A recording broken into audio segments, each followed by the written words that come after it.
네, 안녕하십니까. 그동안 코로나 때문에 두숭한데 다 건강관리 잘 하셨죠?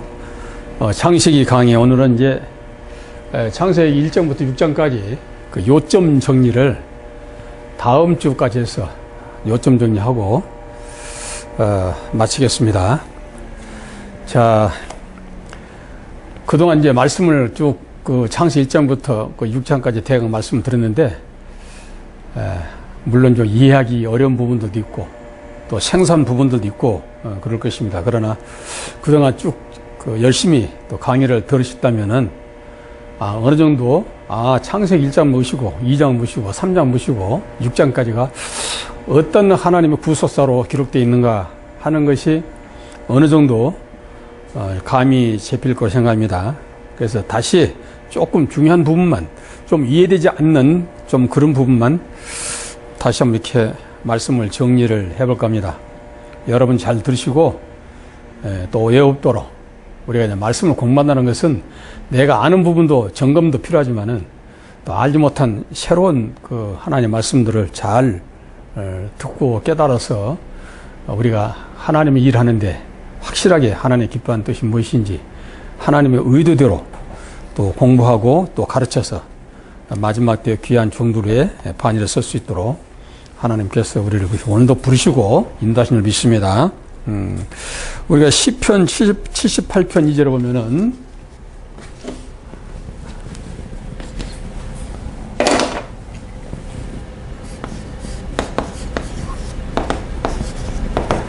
자, 시편 78편 2절에 보면은 그런 말씀이 있습니다. 내가 입을 열어 하나님의 비밀한 것을 발표하겠다. 그렇습니다. 입을 열어 하나님의 비밀한 것을 발표하겠다. 그렇다면은 하나님께서 입을 열기 전까지는 항상 이 비밀한 말씀들은 감춰 있다라고 봐야 되겠죠. 계속 그동안 설교를 했지만은 창세기 1장은 하나님의 창조에 대한 비밀한 말씀이다. 비밀한 말씀을 설계도로 그려놓은 것이다 라고 제가 말씀을 드렸습니다. 성경 66권 중에서 가장 그 난해한 책이 보통 우리가 요한계시록 그렇게 말합니다. 그러나 이제 요한계시록은 그동안 비밀과 비유로 가려져 있는 성경을 밝히 열어서 보여준 책입니다. 다만 그 보여준 부분을 설명하는 과정에서 상징적으로 표현한 부분들이 많이 있을 뿐이죠. 우리가 창세기 강의를 하면서 제1장은 만물창조 설계도, 2장은 설계도를 중심으로 아들 예수께서, 성자 예수께서 그대로 건설해가는 과정이고 3장은 건설하는 과정에서 사단이 이걸 시험을했죠. 어떻게든지 사단도 그 속에 하나님으로 위장하여 끼어들어서 하나님의 뜻을 변개시키는 그런 과정이 죄라는 과정이 3장에 이제 기록되어 있고 4장은 죄의 결과는 하나님의 처절한 저주를 받을 수가 없다 하는 것이 가인과 아벨을 통해서 보여준 사건이고 5장은 하나님의 선택된 하나님의 종들과 또한 또 가인의 후손들까지 또 계속 번성해가는 과정, 그 다음에 6장에 가서는 이렇게 사람이 번창하고 번성하다 보니까 죄가 들어서 죄가 가능하다 보니까 예수님 오실 길이 막힐 것을 예비하여 하나님께서는 물로 심판하는 과정이 이제 6장까지 쭉 이렇게 기록되는 걸 볼 수 있습니다. 우리가 1장의 설계도는 성부사역이라 말씀하셨습니다. 성부사역은 하나님께서 만세전부터 계획하신 그 계획한 의도를 일일이 기록해서 그 의도대로 모든 만물이 창조되어질 것을 말씀하신 장면이라 말씀해서 그래서 특별히 이것은 좀 비밀한 것이다 그랬습니다. 전번에도 말씀드렸지만 세상의 강대국들이 새로운 무기를 개발합니다. 엄청난 돈과 인력을 투입해서 또 시간을 투자해서 새로운 무기를 개발하는데 그 개발한 설계도를 아무데나 방치한다면 어떻게 되겠어요? 큰일 나겠죠. 그렇게 방치한 나라도 없겠지만은 또 그 깊숙이 숨겨놓은 그 설계도를 어떻게든지 뽑아내서 자기들이 노력하지 않냐고 그런 강력한 무기를 만들어서 패권을 하기 위한 그런 시대가 오늘날 전 세계가 돌아가는 모습들입니다. 그래서 가장 강력한 무기를 빨리 개발하고 그 개발한 무기를 사용하는 자가 세상에서도 패권을 지는 그런 형국입니다. 마찬가지로 더군다나 하나님께서는 하나님의 천지의 만물 창조의 설계도를 만약에 사단이 그것을 해킹했거나 그것을 미리 감지해서 그것을 알게 된다면은 참으로 하나님의 구속사, 새로운 새 땅과 새 하늘이 건설되는 이 놀라운 역사는 이미 강 건너 물 건너가는 그런 사건이 되기 때문에 하나님께서 바로 내 종 선지자의 입을 통해서 강력하게 봉함되어 있고 일곱인으로 쳐 있다고 성경은 이렇게 이제 말씀하고 있습니다. 우리가 이제 아모스 3장 7절도 여러분 잘 알지만은 하나님은 또한 하나님의 구속사 속에서 진행되진 모든 일들은 그 종 선지자들의 미리 구호시하지 않고서는 또 행하지 않는 일이 없다. 그 말은 때가 돼야만이 내 종 선지할지라도 그들에게 그때그때 구호시해서 하나님이 이 일을 지어가는, 성취가는 그런 것을 볼 수가 있습니다. 그런데 아무나 한 것이 아니라 우리가 마가복음 4장 11절도 보면은, 자, 마가복음 4장 11절도 보면은, 11절도 보면은 아무에게나 이런 비밀한 것을 하나님은 공개하지 않습니다. 공개하지 않고 바로 외인들에게는 철저하게 비밀나고 또 하나님의 종들에게는 이것을 가르치고 알게 해서 하나님 뜻을 따라갈 수 있도록 하나님 뜻대로 움직여갈 수 있도록 이렇게 하나님께서 역사한 걸 볼 수가 있습니다. 이 모든 일들은 결국은 하나님의 영광을 위해서 이렇게 한다. 이렇게 비밀된 것을 때에 따라서 이렇게 주의 종들에게 말씀을 하고 그 말씀된 것을 또 가르쳐서 그들을 하나님께서 원하는 그 일을 감당할 수 있도록 하는 것은 결국 하나님의 영광을 위하여 만세 전부터 이것을 정하셨다. 고전 2장 7절에 보면 됩니다. 고전 2장 7절에 보면 이것은 만세 전부터 하나님의 영광입니다. 하나님의 영광을 위하여 모든 것은 다 기록된 것이고 신이 있는 것이다. 이렇게 보시면 되겠습니다.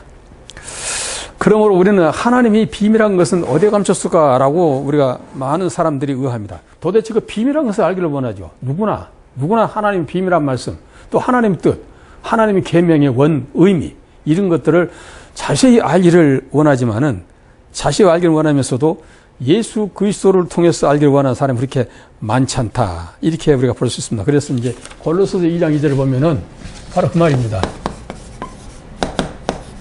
예수 그리스도 안에 모든 비밀이 감춰져 있죠.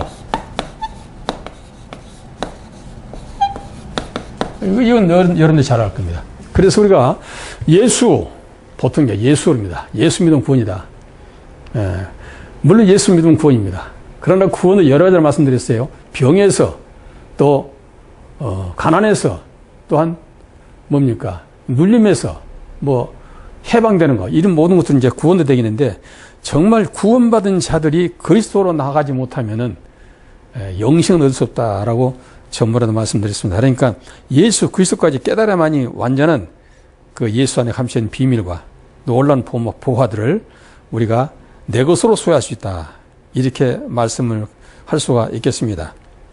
그러므로 우리 성경 바울 사도는 말하기를 고린도서 4장 1절에 보니까 고린도서 4장 1절에 보니까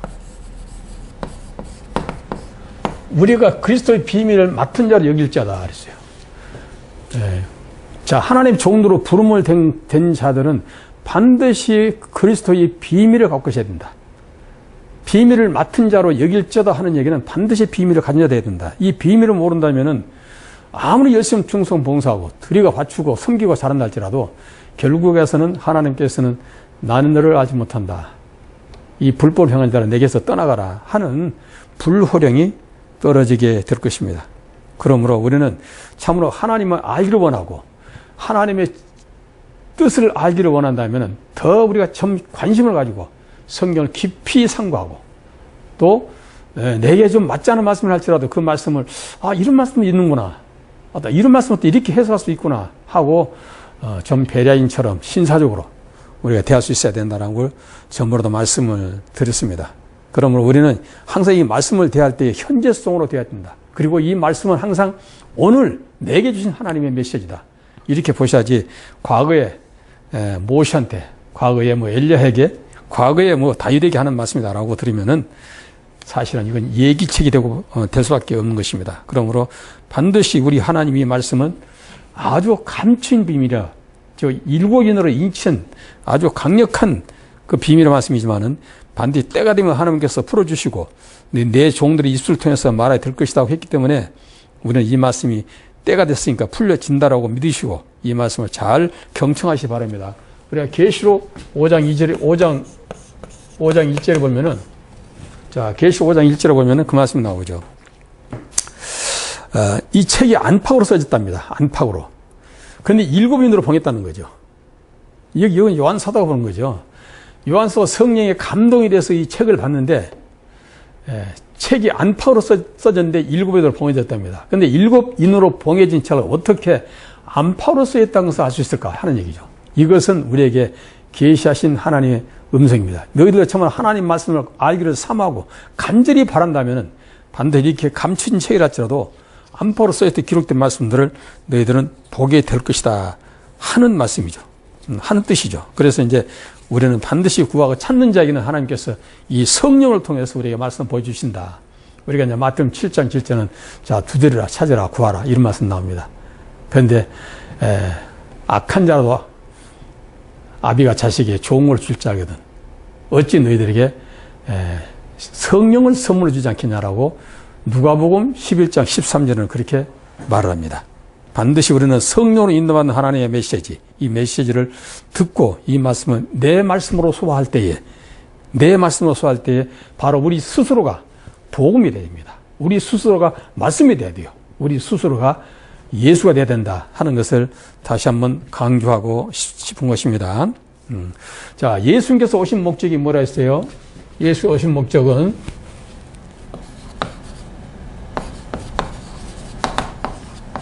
요한서 3장 8절을 보면은 하나님 아들이 이 땅에 오신 것은 마귀 이를 멸하합니다. 그렇게 말했죠. 마귀 이를 멸하합니다. 자, 마귀 이를 멸하기 위해서는 반드시 우리가 이 비밀의 말씀 알아야 되겠죠. 이 설교들을 모르면 우리가 말씀을 모르는 겁니다. 그러니까 설교들을 참 면밀히 검토해서 과연 이 말씀들이 무엇인가, 왜 이런 말씀들이 중복적으로 기록된 말씀들인가 하는 것을 전부 쭉 말씀드렸으니까 중복된 말씀과 특별히 하나님께서 깊이 보시라고 하신 하나님의 계시일 수도 있습니다. 그래서 중복된 부분들을 더 자세히 살펴보고 그냥 글로 읽으면 안 돼요. 글로. 마음으로 읽으세요. 생명을 읽으세요. 계시를 읽으셔야 됩니다. 그래서 이마에서 3장 8절은 하나님 아들이 나타난 것은 마귀를 멸함인데 마귀를 멸하기 위해서는 어떻게 해야 될 것인가. 자, 마귀를 멸하기 위해서는 자, 마태복음 자 12장 29절에 보면은 마귀를 멸하기 위해서는 강한 자를 먼저 결박한 다음에 강한 자 집 안에 있는 세간을 늑탈하라 그럽니다. 예, 강한 자는 이 세상 임금이죠. 세상 임금인데 세상 임금이 소유하는 이 모든 땅에 있는 모든 것들, 이 모든 것들 다 세상 임금 것이 없습니다. 세상 임금이 갖고 있는 7가지 권세가 있는데 저번에 말씀드렸어요. 공중권세가 있고 그 다음에 흑암의 권세를 갖고 있고 음부의 권세자요. 그 다음에 세상 임금이요. 또 거짓 제비며 그 참주사며 사망 권세입니다. 7가지입니다. 7가지는 완전 수라죠. 완벽하게 세상 것을 자기 임의대로 자기 안에 완전히 갖고 있다. 그러니까 죽이는 권세도 있다. 그렇게 말이죠. 그래서 욥기서도 하나님께서 말씀하시기를 욥의 몸은 건들지 말고 이 모든 것들이 다 해봐라 하고 욥을 강인하게 갈리하게 쳐서 참으로 욕창이 나도록 쳐서 고통을 줬던 그 사건들을 욥기서를 보면 잘 알 수 있습니다. 그러나 사망 권세를 지옥이기 때문에 몸은 건들지 마라. 죽이지 마라. 이렇게 하나님께서 부탁한 장면도 나오죠. 이 말은 사망 권세까지 휘어잡고 있기 때문에 우리가 두려운 것은 바로 이것 때문이에요. 우리가 두려운 것은 사단을 두려운 것은 사망 권세를 지고 있기 때문에 살기 위해서 그 앞에 무릎 꿇은 것이죠. 그래서 우리는 다 사망의 그늘 안에서 사망의 종이 되고 만 것입니다. 그래서 사망을 잡고 있는 이 사단의 권세를 네가 먼저 결박하지 않고서는 바로 그 속에 갇혀있는 하나님의 수많은 백성들을 건져낼 수가 없다. 이것입니다. 이것이 마지막 종들에게 맡겨진 귀한 사명이라는 것을 잊어서는 안 됩니다. 그래서 저번에도 말씀드렸지만 종들에게 사망을 잡고 있는 그 백성들을 늑탈할 권리를 종들에 줍니다. 예수님께서 하시지 않고 바로 우리에게 저와 여러분이 그 말씀, 그 능력을 주셨단 말이에요. 그래서 심판의 권세를 줬다 그랬죠. 심판의 권세. 요한복음 5장 27절도 있고 또 요한복음 14장 12절도 있고 요한복음 또 20장 21절도 23절까지 있고 계시록 20장 4절에 보면 정확하게 예수님이 심판한 것이 아니라 바로 심판할 수 있는 모든 조건을 주님께서 만들어 놓고 가신 이후에 이제 너희들이 일을 하라. 이렇게 심판의 권세를 우리에게 줬습니다. 바로 이것이 심판의 권세를 줬기 때문에 능히 우리는 어떤 비밀만 알면은 원수를 사단을 결박할 수 있다는 얘기죠.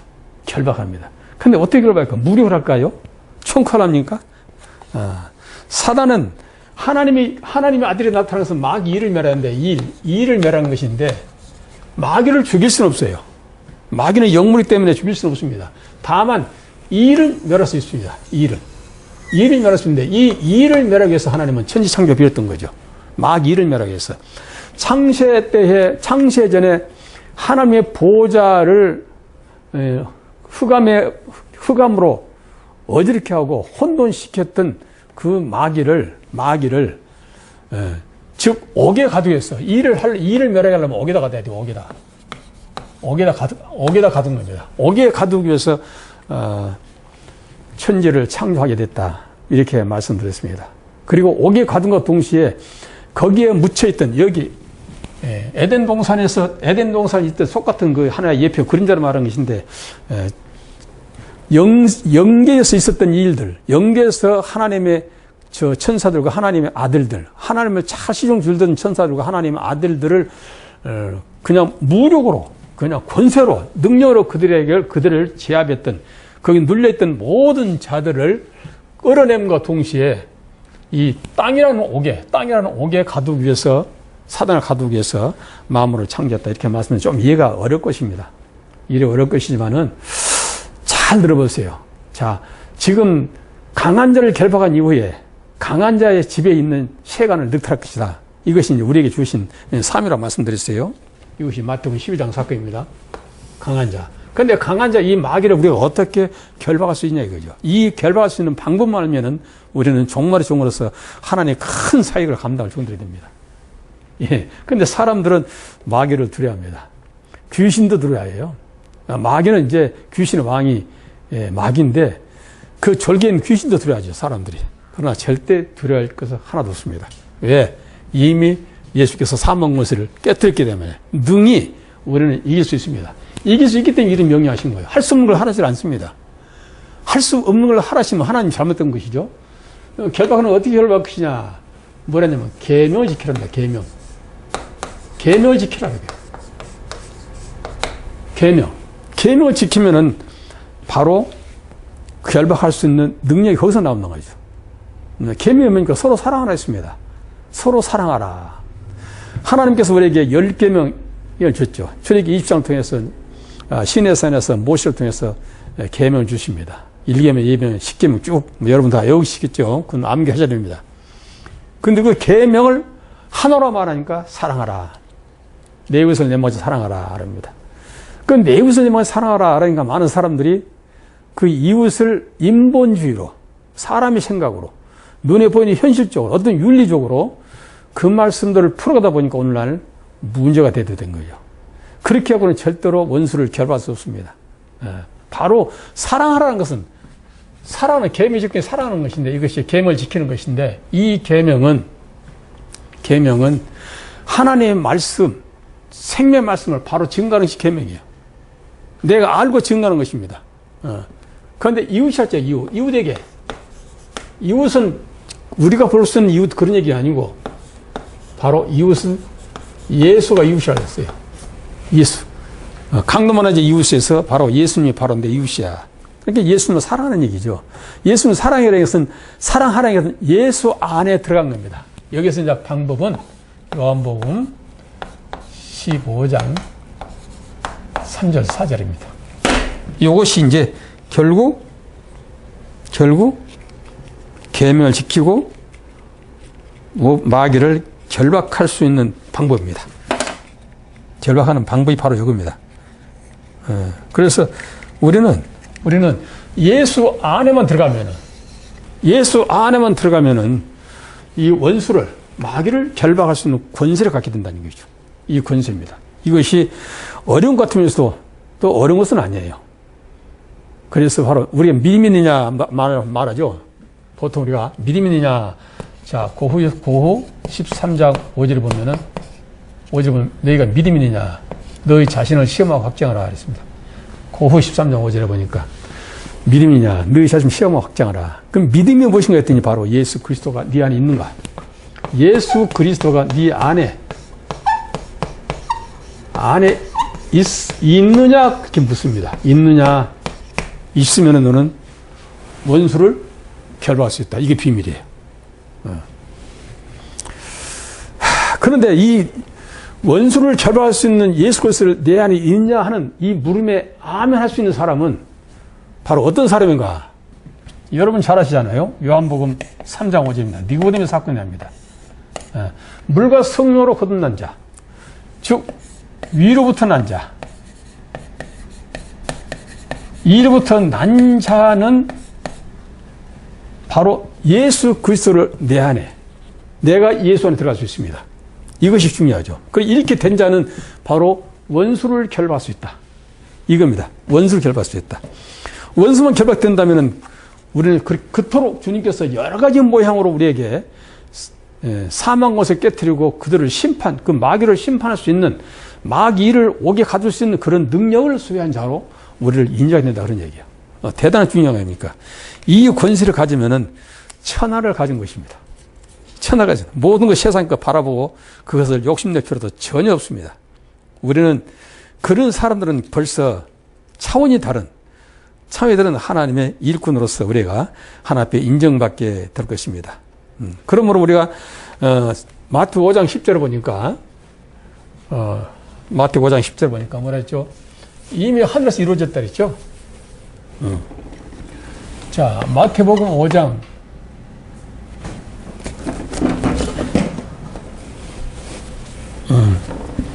마태복음 5장 10절에 보면 하늘에서 이루어질 것 같이 땅에서 이루어지다. 이미 하늘에서는 모든 설교가 끝났다 그랬죠. 창세기 1장에서 설교는 끝난 겁니다. 끝난 설교들을 가지고 오늘날 수천 년 동안 계속해서 그 일을 진행하는 과정이 있습니다. 바로 여인의 후손이 태어나서 원수를 결박합니다. 여인의 후손이 태어난다는 것은 결국 뭡니까? 위로부터 난 자, 하나님 아들로 인정된 자, 그런 자가 바로 원수를, 마귀를 결박하여 마귀 안에 묶여있는 모든 자들을 하늘나라로 이끌어갈 중차된 책임을 맡은 자들에게 명하신 하나님의 메시지예요. 그것은 바로 내 계명을 지키는 것인데, 마귀를 결박하려면 계명을 지켜야 되는데, 이 계명 무엇인가 했더니 내 이웃을 내 몸같이 사랑하라. 내 이웃을 어떻게 내 몸같이 사랑할까요? 했더니 주님께서 하신 말씀이 내 안에 들어와. 그런 거예요. 내가 세상 이긴 것처럼, 내가 세상 이기처럼 너희도 세상 이길 수 있다. 요한서 4장 4절을 보니까 세상 이긴 이김이 이것이 바로 믿음이다 그랬어요. 세상을 이긴 이김이 바로 믿음이다 그랬습니다. 그러니까 세상을 이긴다는 것은 내 안에 들어오면 돼. 내가 세상을 이겼으니까. 그런데 우리는 예수 안에 들어가기를 꺼려 합니다. 예수 안에 들어가면 많은 사람한테 무시당 것 같고, 손해본 것 같고, 좀 처진 것 같고, 바보스러운 것 같기도 하고, 막 그런 경우들도 우리가 많이 볼 수 있는데 전혀 그렇지 않습니다. 부자가 왜 예수님을 떠났습니까? 부자는 참으로 힘써서 모든 것을 저축해서 당대의 부자가 됐는데, 그러면서 그는 계명을 잘 지켰습니다. 예수님을 찾아가서 선한 선생이요, 어떻게 내가 영생을 얻을 수 있사오리까? 그랬습니다. 그러니까 예수께서 하신 말씀이, 그래 오라. 네가 계명 지켰냐? 예, 지켰나이다. 내가 어릴 때부터 지켰나이다. 내가 다 무엇이 부족하나이까 그랬어요. 그때 예수가 하신 말씀이, 너희 소유를 다 팔아.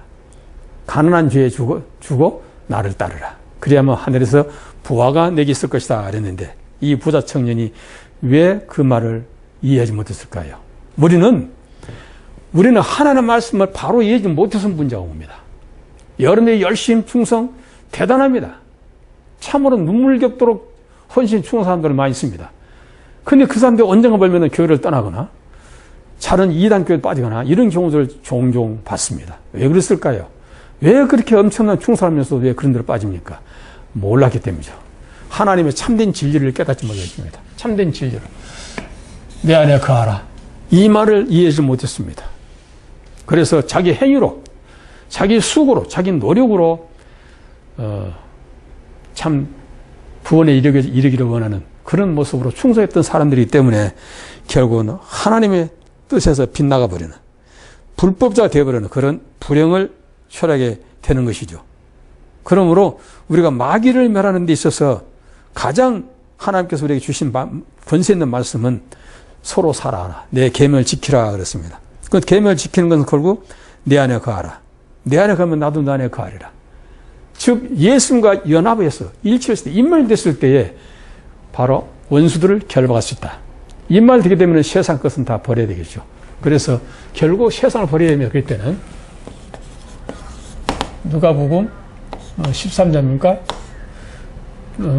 또 마태복음 16장 25절, 26절. 이게 다 나오죠. 이거 뭡니까? 자기를 부인합니다. 자기 부인이요. 자기 부인이 되죠. 왜? 나는 이미 없는 거죠. 나는 없습니다. 나는 없고 갈라디아 2장 20절. 나는 이미 십자가 못 박혀 죽었다. 예수가 죽을 때 나도 십자가 못 박혀 죽었다. 나는 없는 거죠. 그래 됐을 때에 원수를 결박할 수 있는, 즉 원수를 결박했을 때는 권세를 받게 되는 것이죠. 이 자가 바로 마지막 때 심판의 주역에서 믿지 않는 자를 또 잘못 믿는 자를 심판하는 그런 엄청난 일을 하게 될 것입니다. 이것이 바로 마지막 주자입니다. 마지막 주자가 해야 할 하나님의 은총인 줄 믿습니다. 하나님께서는 창세기 5장 2절을 보니까 가인과 아벨을 짓고 나서 사람을 하지 않고 셋을 낳고 나서 셋이 에노스를 낳습니다. 셋이 에노스를 낳고 나서 그때부터 사람을 불렀습니다. 즉 하나님과 교통할 수 있는 사람이라는 뜻이죠. 그 전에 즉 하나님과 교통할 수 없는 사람들은 짐승이라는 것이죠. 그들은 아무리 얘기를 해도 하나님의 말씀을 듣지는 못합니다. 들을 수 있는 기회가 없다고 말했어요. 그런데 셋 이후부터 하나님께 그들을 사람이라 칭했더라. 그렇게 말합니다. 창세기 5장 2절이죠. 그렇죠? 창세기 5장. 그때부터 뭐 가인과 아벨을 얘기한 것이 아니라 이때부터 사람이라 칭했다. 사람이라 인정합니다. 인정이 있는 거예요. 사람이라. 여기는 이제 하아담이죠. 사람 인정하더라 이렇게 됐습니다. 그러면 왜 그렇게 그런 일이 벌일 수 있을까? 아니 가인과 아벨도 사람이지 왜 사람 아니에요? 아담이 낳는데. 근데 가인은 율법의 예표, 아벨은 복음의 예표입니다. 즉 예수의 예표죠. 그래서 바로 예수가 오셔서 율법으로 죽은 이후에 성령을 통해서 즉 위로부터 난 자. 요한복음 3장 5절에 물과 성령으로 위로부터 난 자부터 하나님께서는 하나님의 자녀의 신분을 가질 수 있는 자들이다라고 완전히 구분을 해버립니다. 이 구분한 것처럼 역시 우리 창세기 1장에도 1장 26, 27절 또 1장 11절, 12절에서 참 난해 구절을 말씀드렸어요. 지금도 난해 구절입니다. 그것이. 여전히 여러분도 지금 이게 도대체 그런 말 같기도 하고 아닌 것 같기도 하고 여러 가지로 좀 헷갈릴 것입니다. 그러나 말씀을 더 깊이 계속 성경 66권 전체를 하나로 볼 수 있다면 이 말이 과연 어떤 의미를 가진 것인가 바로 여러분이 점점점 깨닫게 될 줄로 믿습니다. 그러므로 우리는 반드시 하나님의 종으로 부름받았으면 하나님께서 맡겨진 이 계명을 지켜야 되는데 이 계명은 그냥 행동으로 지키는 것이 아니라 결국 예수 안에 들어가는 것이 최종 목표다. 예수 안에 들어가면은 결국 그때부터는 우리는 주님께 하신 대로 하면 됩니다. 요한복음 15장 5절에 나는 포도나무 너희는 가지다. 가지가 나무에 붙어 있으면 열매를 맺는 것은 자연입니다. 그런데 나무에 본체에 붙어 있지 않기 때문에 길에 떨어져서 사람들이 불에다 던지다 그랬어요. 그러니까 열매를 맺게 하는 것은 결국 하나님의 성령이시죠. 우리가 하는 것은 하나도 없습니다. 그냥 붙어 있었는데 예수 안에 들어가만 있으면은 이미 예수님께서는 사망 것을 본인이 이겼던 것처럼 우리도 사망 것을 깨뜨리고 결국 그들을 결박해 세상 왕을 결박하여 그 안에 있는 모든 하나님의 백성들을 강포로 뺏어올 수 있는 권세가 있다 그런 얘기입니다. 이것이 우리에게 주어진 목적인데 이것을 비밀하게 하나님께서 이제 말씀하겠다 그런 얘기예요. 비밀하게. 그래서 계시록 1장 20절에도 그 비밀한 말씀 나와요. 7 천사 사건이 나오죠. 7 금붙였던 사건이 나옵니다. 그런데 교회 사자들 얘기합니다. 얘기하면서 이것이 비밀이라고 말해요. 그러니까 비밀은 그렇게 문자적으로 된 것이 아니다. 문자 속에 감춘 하나님의 비밀이 따로 있다 그 말입니다. 그래서 성경 한번 이건 보고 가야 되겠네. 자, 계시록 1장 20절을 봐봅니다. 여기다 비밀 다 열어놨는데 또 비밀이 돼요. 계시록 1장 20절 보면 내 본 것은 내 오른손의 7별이 비밀과 그렇죠. 7별이 비밀합니다. 7 금촛대라. 7 별은 7 교회의 사자요. 7 촛대는 7 교회니라. 그러니까 7 교회와 7 사자를 얘기하면서 이것이 비밀이다 그랬어요. 이 오른손에 있는 7 별이 비밀이다 이렇게 말합니다.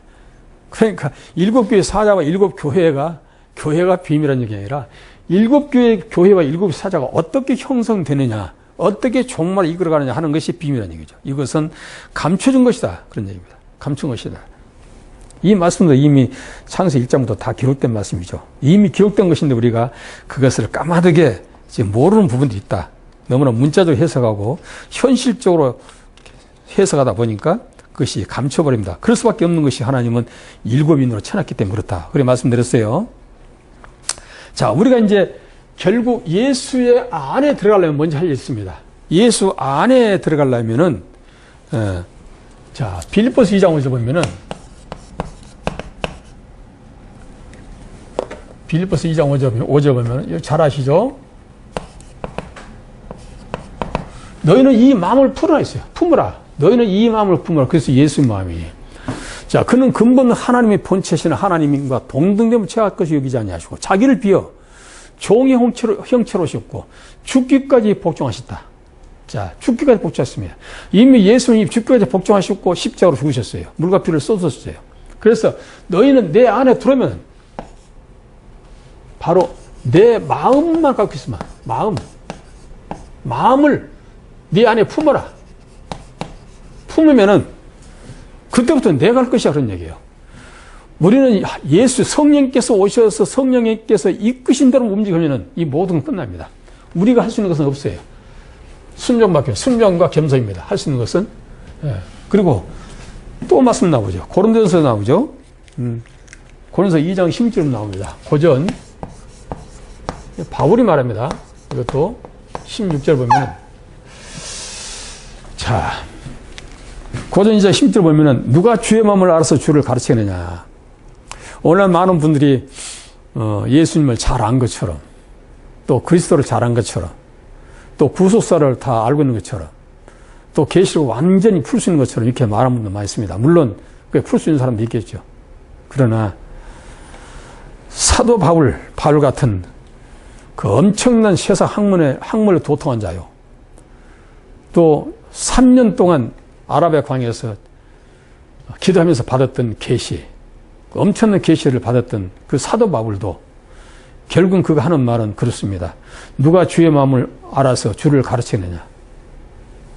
온전히 우리는 그리스도의 마음만 가졌다. 그리스도의 마음을 가졌다는 겁니다. 그 마음을 가졌다는 얘기가 참 주의 감동으로 산다는 뜻이죠. 우리가 하나님의 말씀을 받을 때 머리로 받은 사람이 있고 마음으로 받은 사람이 있어요. 그런데 머리로 받은 사람은 비판하고 판단하기 좋아합니다. 그런데 마음으로 받은 사람들은 입을 다물죠. 그렇구나 하고 그 마음속에 깊이 빠져들어갑니다. 결국 순종과 믿음으로 나옵니다. 마음을 받은 사람들은. 그래서 결국 마음, 누가 주를 알아서 주를 가르치느냐. 내가 삼층증 비밀까지 다 깨트려 봤다. 내가 대강, 에베소 3장 2절을 보면 내가 대강 기록했지만은 내가 얼만큼 하나님의 비밀을 받았다는 것은 너희들은 보고 알 거야. 이렇게 말합니다. 그러면서도 말할 수 없다. 삼층제 비밀을 말할 수 없다고 말합니다. 그 정도로 완벽하게 하나님의 비밀을 계시록까지 다 본 사람이 바로 사도 바울입니다. 그러나 기록은 아니지만 다 본 사람입니다. 그런데도 불구하고 누가 주를 알아서 주를 가르치느냐. 그렇게 아주 겸손히 말합니다.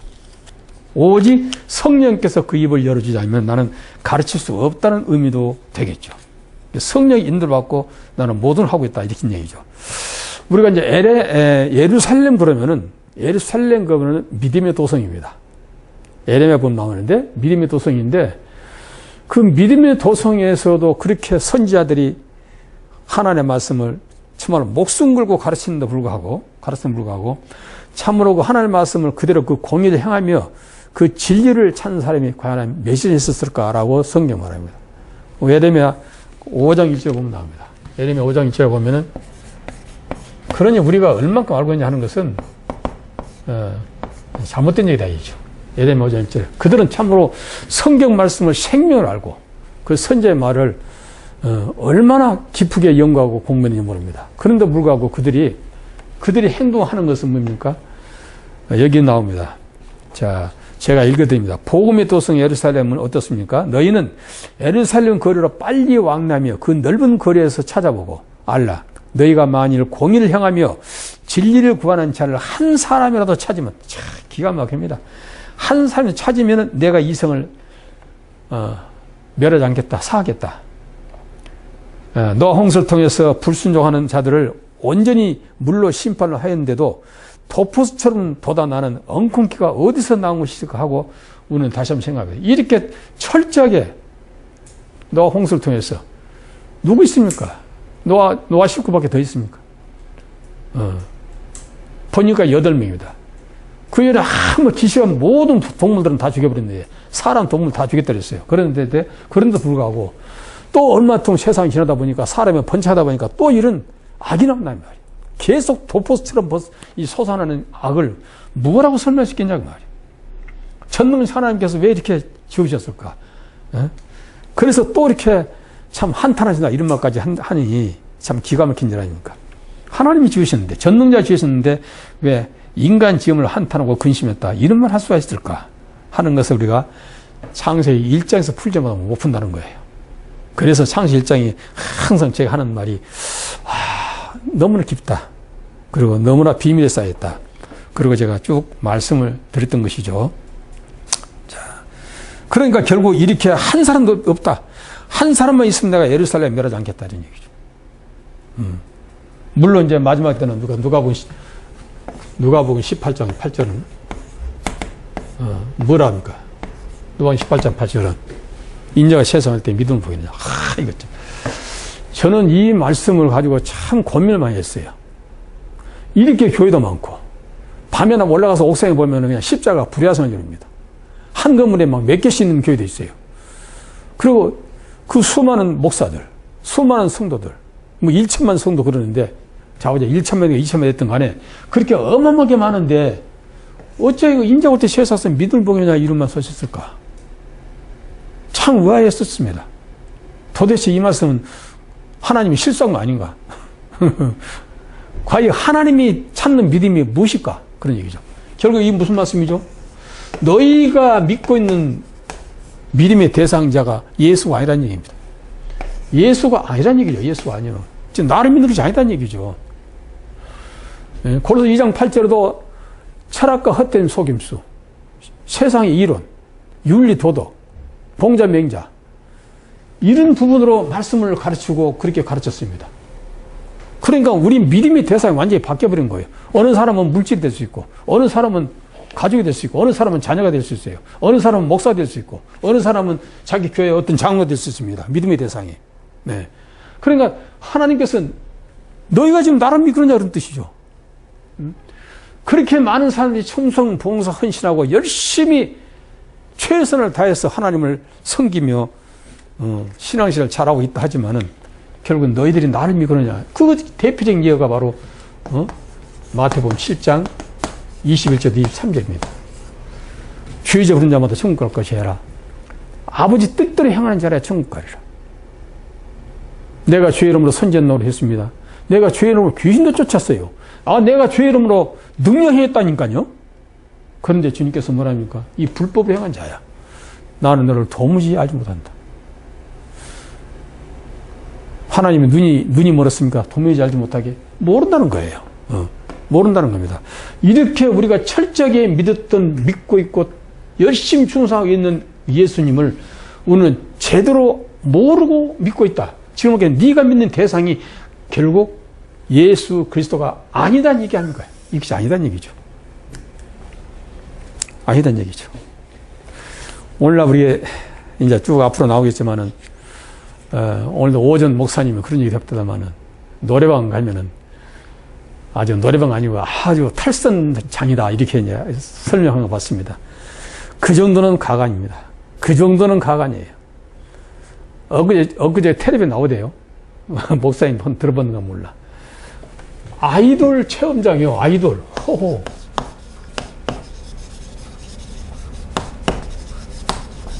아이돌 체험장을 학교 300m 거리에다 세웠어요. 큰 건물에다 가지고 옥상에다 간판을 크게 걸었더만요. 네 아시죠? 아이들이 뭔지. 우상. 인공지능. 인공지능 여자. 물론 외국에서는 벌써 중국이나 일본이나 미국 같은 경우는 벌써 나왔습니다. 그것이. 벌써 나와서 결혼도 못한 사람, 돈 많은 사람, 이런 사람들이 그냥 가정부로 씁니다. 가정부. 그냥 말이 가정부요. 가정부로 쓰고 있습니다. 근데 이것이 이제 아주 사회적으로 이제 아주 그냥 내놓고, 대놓고 아주 체험장을 만들어서, 남자들 유혹하고 있어요. 이것이 지금 매스컴 등을 봤습니다. 여기까지 왔습니다. 물론 공장에서 그냥 일하는 로봇만 생각했지 우리는 저런 거 생각 못 했잖아요. 그런데 가정주부로 때에 따라서 남편으로 요즘들 뭐 결혼도 안 하고 그냥 독신자들 많이 있는데 독신자를 생활용품이 될 것 같아요. 모르지 또 저렇게 해서 이제 뭐 성폭행을 줄어들려고 모르겠네. 그러지만은 여기까지 왔습니다. 인간이 아닌 기계가 인간을 대신하고 심지어는 단에 서서 설교를 하는 목사 자리에 로봇이 서서 설교를 하지 않나. 곧 아마 교회도 로봇 목사가 인공지능 로봇 목사 단에서 설교할 날이 멀지 않았다 생각이 듭니다. 그래서 여기 마태복음 24장 15절 말씀도 응한 것 같아요. 그러한 것이 가정의 성을 보호하는 너희들은 살인자들은 유대인자들은 산으로 도망하라. 이 말씀이 응해질 때가 바로 다 됐다. 눈앞에 보입니다. 이런데도 우리가 과연 이 말씀을 어떻게 볼 것인가? 인자가 세상 때 믿을 보겠냐면 이 말씀을 그냥 나오는 상관없는 말로 볼 것인가? 내가 성경 잘하고 있처럼 사도 바울도 아직도 누가 주를 알아서 주를 가르치겠냐 이렇게 말하고 있는데 내가 성경을 잘하고 있는 처럼 하나님을 잘 알고 있는 처럼 아직도 의지되고 있을 것인가? 여러분 스스로가 검토해 봐야 될 줄 압니다. 왜? 이건 생명에 관한 문제입니다. 세상에 실패하는 걸 얘기하는 겁니다. 영원한 생명이냐 영원한 지옥이냐 이건 두 갈래 길에서 우리는 참으로 그때 방황하지 말고 지금 이 시간에 이 말씀을 공부한 이 시간에 확실하게 하나님의 비밀한 말씀을 알고 깨달아서 하나님의 진정 너는 나의 종이다. 너는 내 아들이라 칭함받을 수 있는 그런 종이 되어야 되지 않겠냐라고 생각합니다. 또 잠시 쉬었다가 또 말씀드리겠습니다.